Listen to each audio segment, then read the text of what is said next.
За метформин гэдэг сахарын юм яг ямар үйлчлэгээтэй юм бэ? Энийг бараг хүн болгон уугаад байна. Энэ зөв юм уу, буруу юм уу гэж надаас маш их хүмүүс асуугаад байна.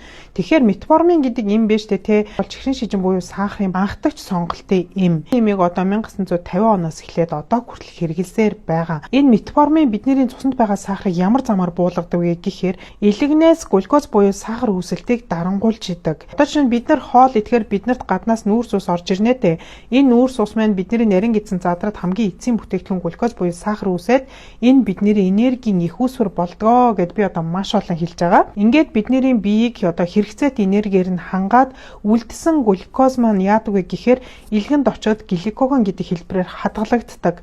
Ингээд илгэнд хадгалагдчихагаад одоо бидний цуснд байгаа сахар багасгаар өөрөөр хэлбэл бид нар юм идэхгүй гаднаас нүүрс ус орж ирэхгүй байвал бидний цуснд байгаа сахар багасна. Энэ үед тэр илгэнд хадгалагдсан байгаа глюкоз маань одоо цус руу орж ирдэг. Хоёрдугаарт метформин ямар үйлчлэгээтэй вэ гэхээр амин хүчлүүдээс глюкозыг үүсгдэг. Энэ процесс илгэнд явагддаг. Өөрөөр хэлбэл бид нар гаднаас нүүрс ус авахгүй цуснд байгаа сахар бага байгаадах юм бол амин хүчлүүдээс глюкозыг үүсгээд бидний биеийг глюкоз буюу сахараар хангаж идэг. Өөрөөр хэлбэл бидний биеийг энергиэр хангаж идэг гэсэн үг байхгүй юу? Метформин гэдэг эм маань илэгнээ энэ хоёр үйл ажиллагааг саатуулаад өгчдөг. Тэгэхээр бидний цуснд тэр их глюкоз орж ирэхгүй гэсэн үг. Манайхан юу гэж боддог вэ гэхээр метформин гэдэг эмийг хоол эзний дараа уугаараа гэж хэлчихээр энэ хоол эзний дараах цуснд байгаа сахар ихсэхээс сэргийлэх зорилготой юм байна гэж ойлгоод байдаг. Метформин гэдэг эм маань илгэнд глюкозын үүсэлтийг дарангуйлах замаар цуснд байгаа сахарыг буулгаж идэг гэсэн үг.